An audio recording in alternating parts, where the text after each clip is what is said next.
itu Di rumah Mita. mana aja kakak? Tengok tuh ada Mita sini apa enggak? Berabe awak. Tapi ganda itu semua ganda.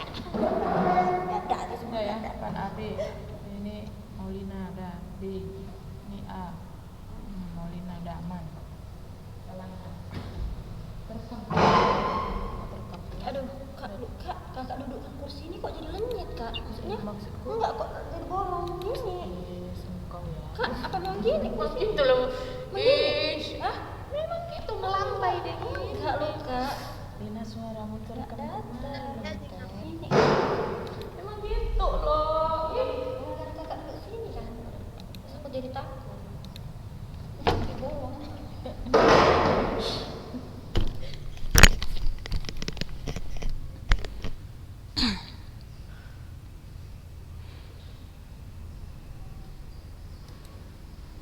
Oke, silahkan dibuka kameranya yang sudah bergabung.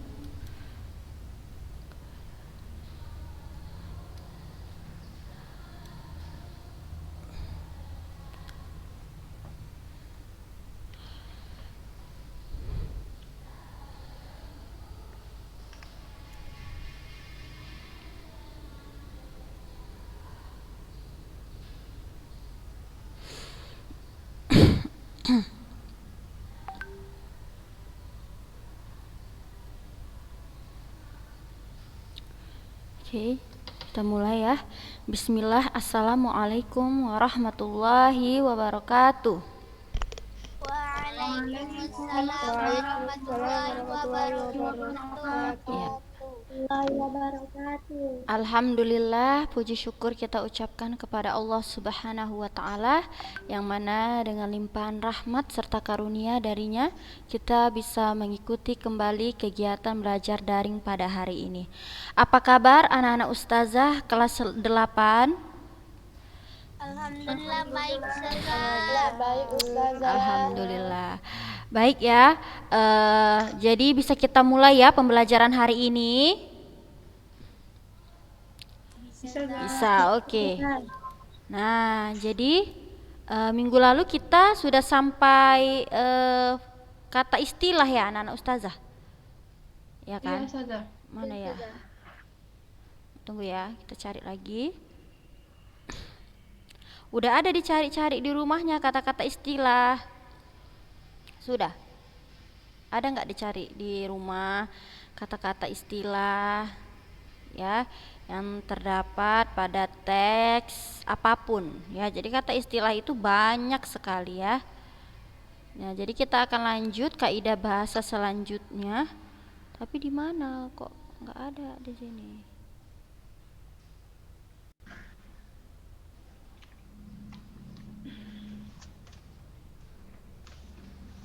Oh. Loh.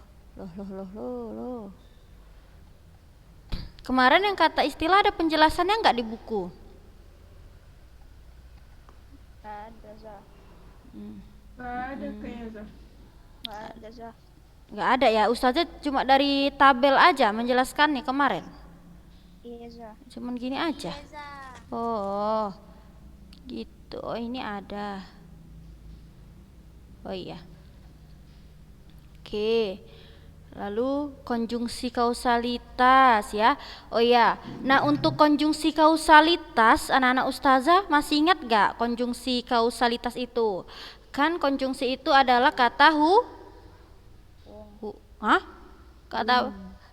kata kata hubung ya, yang mana jika paragraf tidak didukung dengan kata konjungsi, maka itu bukan dikatakan paragraf yang baik dan benar. Jadi sebuah paragraf dikatakan tepat apabila dia sudah memiliki konjungsi atau kata hubung. Jadi konjungsi itu kan banyak, ada konjungsi setara seperti dan, atau, kan gitu ya. Lalu juga ada konjungsi sedangkan ya, kemudian. Nah, jadi anak-anak ustazah di dalam kaidah bahasa teks persuasif ada yang namanya konjungsi kausalitas. Masih ingat nggak apa itu konjungsi kausalitas?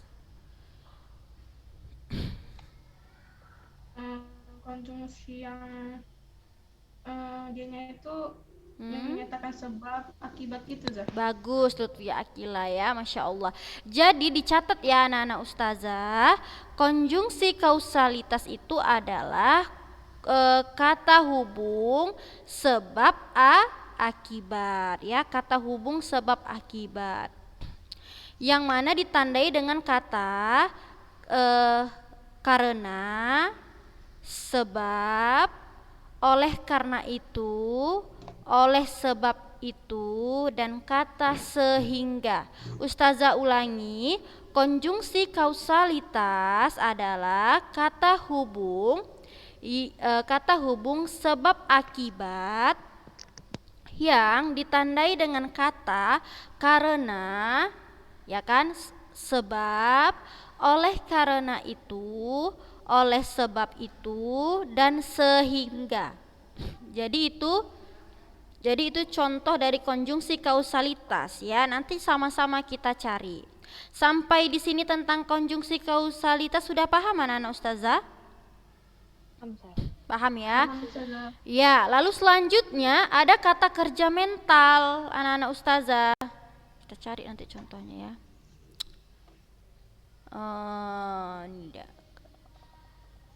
Oh ya, ada kata kerja mental. Jadi kata kerja itu ada kata kerja tindakan dan ada kata kerja mental. Waktu kita belajar tentang teks berita, kalau nggak salah teks berita atau teks apa, kita sudah pernah bahas ini, ya kata kerja mental ini. Coba ada yang masih ingat kata kerja mental itu kata kerja yang bagaimana anak-anak ustazah? Kata-kata yang memakai Kali kata antara lain. Apa? Coba satu, siapa tadi yang ngomong? Coba lah, ulangi. Sabrina ya, Sabrina coba. Apa menurut anti kata kerja mental itu? kerja mental saja. Yuhu. Coba. Apa kata kerja mental itu apa sih? Sebenarnya kan gitu, berkaitan dengan apa? Kata kerja yang Heeh. berkaitan dengan kegiatan dari hasil pemikiran, Zah. Bagus, Masya Allah Lutfia Akila ya. Jadi tadi benar kata kata Lutfia Akila bahwa kata kerja mental adalah kata kerja yang dihasilkan dari sebuah pikiran. Maksudnya kata kerja yang berkaitan dengan pikiran. Jadi kata kerja itu ada karena itu tadi ya kan, pikiran seperti itu, bukan karena tindakan. Ya, dicatat ya. Jadi kata kerja mental adalah kata kerja yang terlahir dari sebuah pikiran. Nah, itu dia kata kerja mental. Apa bedanya dengan kata kerja tindakan? Nah, ini ustazah kasih contoh ya. Ketika kita menendang, kita melakukan sesuatu atau tidak? Atau bertindak atau tidak? Ya, bertindak. Bertindak. Kalau kita menendang menggunakan Kaki saja. kaki ya. Lalu kalau ustazah kasih contoh selanjutnya ya, contohnya berpendapat. Ya, itu kalau kita berpendapat tindakan atau tidak? Atau berasal dari mana pendapat tersebut? Dari pikiran. Lalu juga misalnya contoh lainnya adalah memperkirakan. Kalau memperkirakan kira-kira itu berasal dari tindakan atau dari pikiran? Ya, pikiran karena dia tidak menggunakan tindakan apapun. Ya, karena itu berasal dari pikiran. Lalu kalau disuruh menafsirkan, ada tindakan atau tidak? Kalau menafsirkan, iya, melalui pikiran. Jadi harus bisa dibedakan antara misalnya kata kerja tindakan itu kata kerja yang menghasilkan perbuatan atau tindakan ya. Contohnya itu seperti meminum, lalu menyuci. Ya kan tentunya kita menyuci ada tindakan, gerakan. Benar nggak anak-anak ustazah? Benar. Jadi kata kerja mental itu ada beberapa, ada contohnya menafsirkan ya, menganalisis, ya kan? Menganalisis kan saya suruh anak-anak ustazah analisis ya teks ini. Kalau kalian disuruh menganalisis, apa yang kalian gunakan? Pikiran, bukan tangan kalian ya kan? Tangan itu ialah untuk menulis tindakan. Tapi kalau sudah disuruh menganalisis berarti dia kata kerja pikiran yang dipakai itu adalah pikiran. Oke, yang lainnya coba kasih contoh ke ustazah. Apalagi yang bisa kata kerja itu dari sebuah pikiran, ya bukan tindakan. Coba, jadi biar ingat. Memahami Asumsi ustazah. Zah. Bagus. Siapa tadi yang jawab memahami? Rafifah. Bagus, ya masya Allah memahami. Lalu selanjutnya Berpendapat. berpendapat, betul ya masya Allah. Lalu lanjut lagi, siapa lagi yang tahu? Membayangkan Zah. Ya, Membayangkan. iya Membayangkan. benar. Siapa itu yang jawab membayangkan? Akila Zah. Masya Allah. Apa, Reina? Menganggap. Menganggap, betul, masya Allah. Lalu selanjutnya, siapa lagi yang bisa? Berasumsi. Zah. Apa? Prediksi saja. Apa? Berasumsi. Berasumsi, betul Suraya. Siapa? Apa lagi? Menduga. Menduga, masya Allah. Apa Nabila Putri? Menduga Zah. Iya, masya Allah. Ya jadi menduga. Apa Dinda? Ustazah. Hah? Pendapat Zah. Iya, bisa. Terus? Mengingat ustazah. Iya, benar. Lagi. Siapa lagi yang masih? Yang belum ya. Ayo yang belum. Menyimpulkan Zah. Menyimpulkan, betul. Lalu apa lagi? Memperkirakan Zah. Bagus. Siapa lagi? Yang lain lah, ya kan? Itu aja namanya yang Ustazah lihat soalnya gitu. Ya, yang lain coba. Siapa? Yang lain yang belum. Biar cepat tanggap kita ya kan? Nah, itulah dia tadi kata kerja mental. Ustazah suruh yang lain kok pada diam anak-anak ustazah. Ustazah. Apa Elva? Menelaah saja. Bagus, menelaah ya kan? Anak-anak ustazah kalau menghitung pakai pikiran atau pakai tindakan? Pikiran saja. Iya betul ya. Jadi intinya anak-anak ustazah itu sudah sangat memahami kata kerja mental itu. Jadi nanti kalau udah saya sebutkan kata kerja mental, ingat aja kata mental ini ya. Berarti kalau mental itu berkaitan dengan pikiran lah, berarti ya berkaitan dengan kata kerja yang berkaitan dengan pikiran ya. Kalau tindakan dia lain lagi contoh-contohnya. Paham sampai di sini anak-anak ustazah? Paham ustazah. Alhamdulillah. Ya. Jadi bahasa Indonesia itu tidak sulit kalau kita mau terbiasa untuk memahaminya ya. Lalu kita mau terbiasa untuk melatih kosakata yang kita kuasai. Intinya memang kalau bahasa Indonesia harus rajin membaca gitu anak-anak ustazah ya. Lalu yang selanjutnya ada kata perujukan. Ya. Jadi kata perujukan itu seperti ini anak-anak ustazah, ada banyak contohnya. Salah satunya di buku seperti ini ya.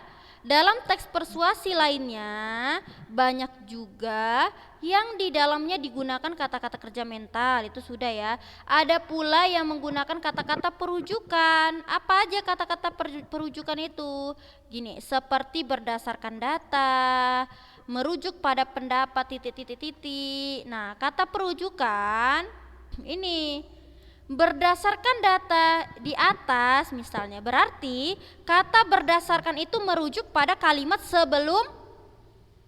sebelumnya. Lalu misalnya Ustazah Maulina memberikan pendapat di tulisan itu, lalu si penulis membilang seperti ini, merujuk pada pendapat yang disampaikan ini, berarti merujuk itu untuk pendapat siapa anak-anak Ustazah? Oh ya, ustazah. Jadi gitu, itu namanya kata rujukan. Tapi sebenarnya kata rujukan ada lagi yang lain contohnya ya. Misalnya, pernah nggak kalau kita baca kayak ada suara geluduk ya kan? Apa ya suara geluduk? Suara apa tuh, motor atau apa? Sarah ya. Nah, jadi anak-anak ustazah, kata perujukan yang lainnya itu ada. Pernah nggak kalau baca koran atau apapun, ada kata-kata seperti ini. Hal tersebut ya mengindikasikan bahwa ini gitu. Ada nggak pernah baca hal tersebut titik? Ada? Ada kan? Kata-kata hal tersebut kan? Ada kan? Jadi kata hal tersebut ya itu merujuk pada kalimat sebelumnya. Misalnya sebelumnya itu lagi membahas apa dia ya kan, entah masalah kecelakaan, ya, kerusakan alam gitu. Lalu juga ada kata perujukan seperti itu hal tersebut, hal ini ya kan. Lalu juga ada kok lupa ya Ustazah ya. Hal tersebut, hal ini. Terus ada nggak kalian masih ingat kalau misalnya melanjutkan kalimat selanjutnya itu dia saling berhubungan gitu pakai kata rujukan. Kalau ada boleh kasih tahu sama Ustazah ya. Atau kita cari aja di sini langsung biar enak.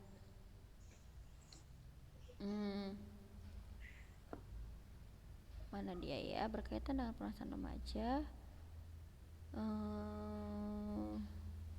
Rujukan ditandai dengan guna kata untuk sampai pada ini fungsinya untuk meyakinkan pembaca sebelum mereka. Nah, coba kita yang haki ini aja kita cari. Tadi apa aja contohnya ya? Ada kata konjungsi ya, kata mental, terus ada kata perujukan. Itu yang udah kita bahas ya anak-anak Ustazah ya hari ini ya. Nah, jadi coba kita ini dulu. Ustazah mau kasih beberapa contoh. Saya cari dulu. Ini kemarin kita istilah yang kita cari ya, ada reproduksi. Masih ingat ya anak-anak Ustazah? Masih kan? Ada internet. Ini kata teknis atau kata istilah namanya. Padahal itu penting sekali supaya tidak terjebak jalan yang salah. Teman-teman sejujurnya saja kita memang belum bisa terbuka. Kalau di bidang hukum haki adalah singkatan dari. Kita cari kata kerjanya. Kalian juga cari ya, mana tahu ada. Kalian langsung bilang sama Ustazah. Itu yang dari 10 itu Dari mana? 10? Dari 10 itu bukan. Mana nih? Yang Mana? dari 10 itu yang paragraf ketiga. Paragraf dari 10 itu. Betul, ini kata perujukan. Dari 10 itu yang perujukannya ini anak-anak Ustazah, kata itu dari ya. bla bla bla itu. Iya, dari 10 itu, tapi sebenarnya kalau kata perujukannya ini itu ya. Jadi nanti ada kalau di soal bahasa Indonesia itu ya. Misalnya kata itu merujuk pada kalimat ya, merujuk pada penjelasan ini kan. Ya enggak anak Ustazah yang 10 tadi itu kan? Iya, gitu. Betul. Lalu kita cari.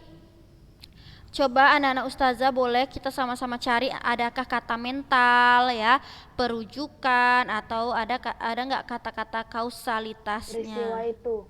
Mana dia peristiwa itu? Di Itu paragraf keempat. Oh iya, peristiwa itu berarti peristiwa yang sudah dijelaskan tadi. Kalau kata kerja mental ada yang dapat. Kalau ini melakukan pastilah itu tindakan. Nah, di paragraf 4 coba lihat. Di situ ada yang kausalitas, konjungsi kausalitas. Coba siapa yang bisa menemukan? Akibatnya? Iya bisa. Lalu ada lagi, akibatnya bisa. Iya, akibatnya itu konjungsi kausalitas. Lalu? Karena Ustazah. Nah, karena itu termasuk konjungsi kausalitas, benar ya, Masya Allah.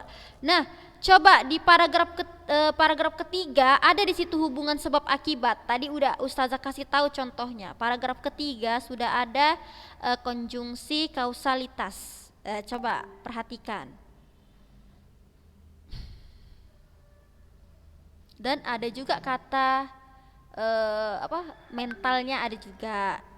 Coba siapa yang bisa mendapat menganalisis yang paragraf 3, silahkan Kata anak-anak Ustazah. kerja mental di paragraf ketiga menentukan. Bagus, karena kita kalau menentukan pilihan itu pakai pikiran. Bagus. Lalu ada satu konjungsi kausalitas. Coba anak-anak Ustazah yang lain, yuk. Sehingga tidak akan menyesal. Ih, bagus, Masya Allah. Siapa yang ngomong tuh sehingga tadi? Kan. Suraya.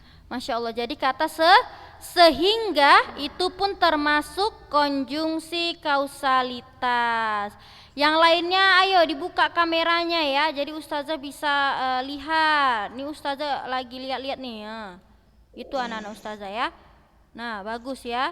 Sekarang kita coba lagi. Jadi biar tambah pandai anak-anak Ustazah ya. Yang ketiga sudah, yang keempat tadi sudah. Nah, coba yang keempat ada enggak kata kerja mental? Menyesal, Ustazah. Bagus ya, Masya Allah. Menyesal itu terlahir dari pikiran. Betul ya anak-anak Ustazah ya. Lalu ada lagi yang lain? Terpikir, Ustazah. Mana? Terpikir. Mana di mana? Mengontrol. Oh iya, lalu terpikir. Bagus. Ada lagi? Mengontrol, Ustazah. Hah? Mengontrol, Ustazah. Ya, jelas lah mengontrol. Mengontrol diri itu pastinya terlahir dari pikiran anak-anak Ustazah. Mengabaikan? Ya. Iya. Ih, ternyata banyak sekali contoh-contohnya. Kausalitas ada, kata kerja mental ada, lalu juga apa tadi kata perujukannya juga ada. Tapi di bagian 4 ada nggak kata perujukan? Kayaknya nggak ada ya. Yang keempat ya. Oh iya. Tidak ada. Nggak ada ya. Nah, kita cari yang kelima. Nah, yang paragraf kelima ada menemukan kaidah bahasa anak Ustazah yang tadi kita bahas.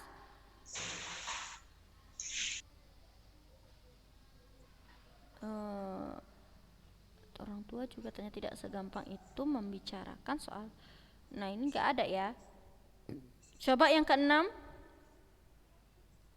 Siapa yang bisa menemukan?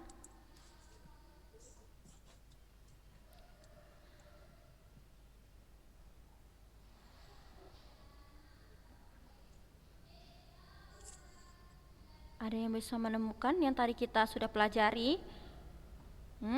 Coba yang lain. Menjerumuskan, Ustazah.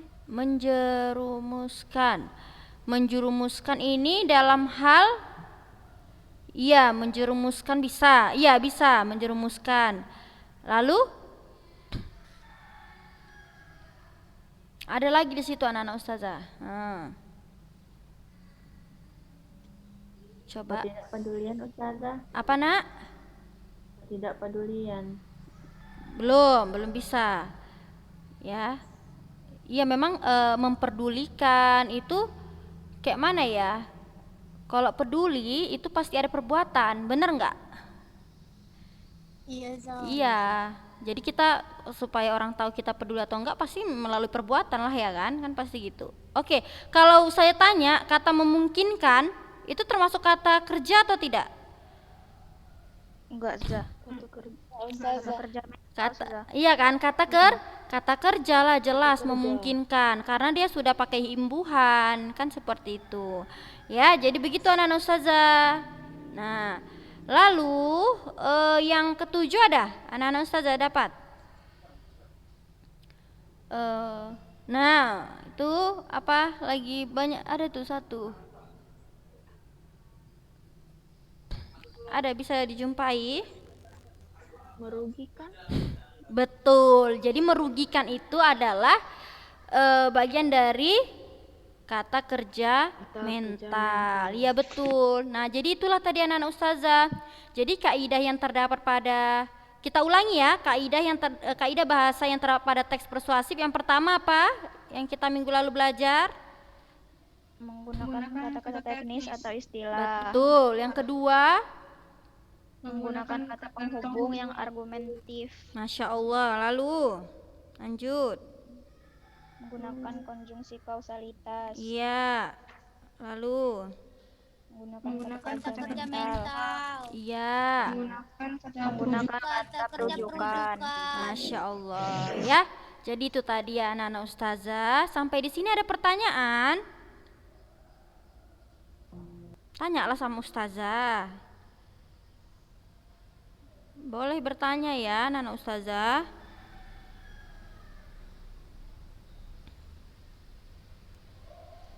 Tidak ada yang mau bertanya? Apa sudah paham semua?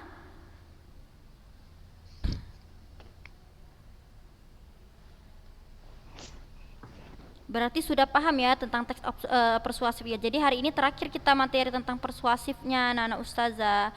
Nah, jadi untuk apa ya namanya ya? Kalau nanti ujian ustazah suruh misalnya kan ada sebuah ilustrasi ya kan, yang mana ilustrasi tersebut ya ustazah gambarkanlah entah tentang apa, entah tentang kesehatan atau tentang apa namanya tentang pendidikan dan sebagainya. Itu kalian nanti saya suruh buat teksnya kalau waktu ujian, tapi teksnya teks 1 paragraf saja yang untuk mengajak aja, nggak perlu sampai banyak-banyak. Nanti ujian ada yang seperti itu ya. Nah, jadi inilah dia pembelajaran kita ya. Kita udah belajar struktur ya kan, sudah belajar kaidah bahasa. Nah, maka nanti akan kita buatlah yang namanya teks persuasif. Teks persuasifnya anak-anak ustazah. Jadi yang diharapkan dari pembelajaran ini adalah agar anak-anak ustazah bisa menulis ya, menciptakan karya sendiri tentang teks persuasif. Apa sih tujuannya kita membuat teks persuasif? Pertama, kita itu lebih memiliki pikiran kritis. Tapi ingat ya anak-anak ustazah, memiliki pikiran yang kritis, pandangan yang kritis ya, itu jangan disalahgunakan. Tidak boleh kita memiliki pandangan atau pikiran kritis itu untuk menjatuhkan orang lain. Ya, kadang-kadang kan seperti itu ya. Kita tidak tahu ranahnya, kita tidak memandang sopan santunnya, ya. Karena kita ngerasa kita itu paling tahu, paling benar, sehingga seolah-olah kita bisa menjatuhkan orang lain. Membuatlah pandangan kritis ya, sudut pandang yang mana kalian itu bisa menuliskannya di sebuah artikel. Pernah kan baca sebuah artikel kan atau blog di internet, pernah nggak? Pernah.